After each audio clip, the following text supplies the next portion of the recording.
আসসালামু আলাইকুম, welcome to Riasat আজিম। ভিন্ন ধর্ম মতাদর্শের যারা শুনছেন সবার প্রতি আন্তরিক কৃতজ্ঞতা। আলোচনায় বাংলাদেশ জিম্বাবুয়ে টেস্ট। এখন পর্যন্ত টেস্টের তৃতীয় দিনে খেলা শেষ হয়েছে। বাংলাদেশ কনফিডেন্ট না যে জিম্বাবুয়ের বিপক্ষে বাংলাদেশ টেস্ট ম্যাচে জিততে পারবে কি না। সিলেটে এর আগে 2018 সালে জিম্বাবুয়ে এবং বাংলাদেশ মুখোমুখি হয়েছিল, সেটা এখন থেকে প্রায় 7 বছর আগের ঘটনা। এবং সেই inaugural test Sylhet international cricket স্টেডিয়ামে জিতে নিয়েছিল জিম্বাবুয়ে। বাংলাদেশ কিন্তু সেখানটায় পরাজিত হয়েছিল।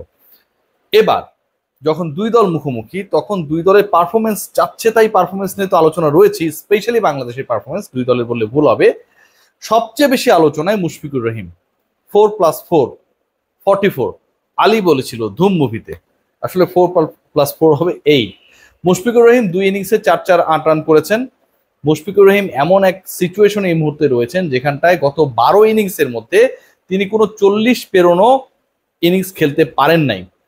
সবশেষ 12 ইনিংসে মুশফিকুর রহিমের রান যদি আমরা এভারেজ করি, সেটাও মাত্র 12। টেস্টের মতো ফরম্যাটে মুশফিকুর রহিম 12 এভারেজে রান করেছেন। সবশেষ 12 ইনিংসের পরিসংখ্যানকে ভুলে গিয়ে যদি আরেকটু আমরা বড় করার চেষ্টা করি হিসাবটা, যে অনেকে বলতে পারে যে সময়টা খারাপ যাচ্ছে, সবশেষ 20 ইনিংসে মুশফিকুর রহিম একটা সেঞ্চুরি করেছেন এবং একটা অর্ধশতক করেছেন। বাকি যে 18টা ইনিংস, কোনোটাতেই মুশফিকের বলার মতো স্কোর নেই।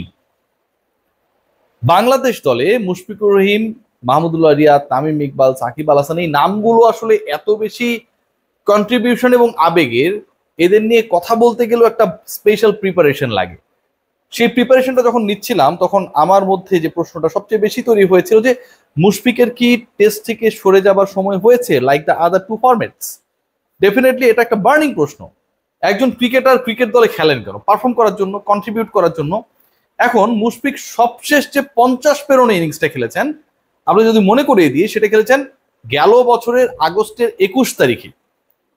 গেল বছরের আগস্টের 21 তারিখে শুরু হওয়া রাওয়ালপিন্ডি টেস্টে মুশফিকুর রহিম শতক হাঁকিয়েছিলেন। সময়ের হিসাব যদি করি, একদম কাটায় কাটায় 8 মাস আগে, 9 মাসে পড়েছে। 8 মাসে মুশফিকুর রহিম খেলেছেন ভারতের বিপক্ষে, পাকিস্তানের বিপক্ষে, সাউথ আফ্রিকার বিপক্ষে, এবং এই দলগুলো যদি কঠিন প্রতিপক্ষ হয়, যে বাংলাদেশ তাদের বিপক্ষে ভালো করতে পারেনি, সহজ প্রতিপক্ষ জিম্বাবুয়ের এগেনস্টেও তিনি খেলছেন। সবচেয়ে খারাপ পারফরমেন্স করেছেন সবচেয়ে দুর্বলতম দলের বিপক্ষে। সবচেয়ে খারাপ পারফরমেন্স করেছেন সবচেয়ে যেই জায়গাটায় তার পারফর্ম করার দরকার ছিল, ঘরের মাঠে। সবশেষ 12 ইনিংসে 12 এভারেজে রান করা মুশফিক 50 পেরোতে পারেন নাই, 40ও পেরোতে পারেন নাই। সবশেষ 20 ইনিংসের 18টায় তিনি ব্যর্থ হয়েছেন। বাকি দুটা ইনিংসে 50 এবং 100 করেছেন, একটা একটা করে। এই মুশফিকুর রহিম বাংলাদেশের টেস্ট সেট আপে প্রয়োজনীয়, নাকি Mushfiqur Rahim like the other two formats, এই ফরম্যাটেও বিদায় বলা উচিত? এটাই হচ্ছে সবচেয়ে বড় প্রশ্ন। মুশফিককে অবসরের কথা বলবে বিসিবি, কবে বলবে? সেই প্রশ্নের উত্তরটা আজকে আমি খোঁজার চেষ্টা করেছি। ক্রিকেট বোর্ড এবং ক্রিকেটীয় কর্মকাণ্ড যারা আসলে পরিচালনা করেন, সেই রিলেটেড অন্তত 2জন পরিচালক এনশিওর করেছেন যে মুশফিককে জিম্বাবুয়ের বিপক্ষে আসলে তার পারফরমেন্স পরের টেস্টও যাই হোক না কেন, রিটায়ারমেন্ট বা অবসর নিয়ে কোনো ধরনের প্রেশার বা কোনো ধরনের প্রস্তাব বাংলাদেশ ক্রিকেট বোর্ডের পক্ষ থেকে থাকবে না। মুশফিকুর রহিমের সবচেয়ে বড় পরীক্ষাটা হতে যাচ্ছে, বা মুশফিকুর রহিমকে সবচেয়ে বড় পরীক্ষায় অবতীর্ণ হতে হবে বাংলাদেশ যে সময়টা শ্রীলঙ্কার এগেনস্টে জুন জুলাই মাসে টেস্ট সিরিজে মুখোমুখি হবে। ওয়ানডে, টেস্ট, টি-20 3 ফরম্যাটেই বাংলাদেশ খেলবে, এবং এই পার্টিকুলার 3টা ফরম্যাটের 2টাতে মুশফিক খেলেন না, অবসর গ্রহণ করেছেন। তো তিনি খেলবেন শুধুমাত্র টেস্ট ক্রিকেট, এবং সেই টেস্ট ক্রিকেটে মুশফিকের পারফরমেন্স কি হয় সেটার উপরেই নির্ধারিত হবে মুশফিকের টেস্ট ক্যারিয়ারটা কতদূর প্রলম্বিত হবে কি হবে না। একদিক থেকে এটা আমার কাছে মনে হয় যে অনেক বেশি স্বস্তির একটা খবর, আবার একদিক থেকে অস্বস্তিরও বটে। কারণ টিম ম্যানেজমেন্টে যারা রয়েছেন, যারা রেজাল্ট চান, যারা বাংলাদেশকে এই মুহূর্তে বিভিন্ন রোলে নেতৃত্ব দিয়েছেন বা দিচ্ছেন, ক্রিকেটার হিসেবে, কোচিং স্টাফ হিসেবে, ম্যানেজমেন্টের পার্ট হিসেবে, তারা তো ভাই end of the day performance চান।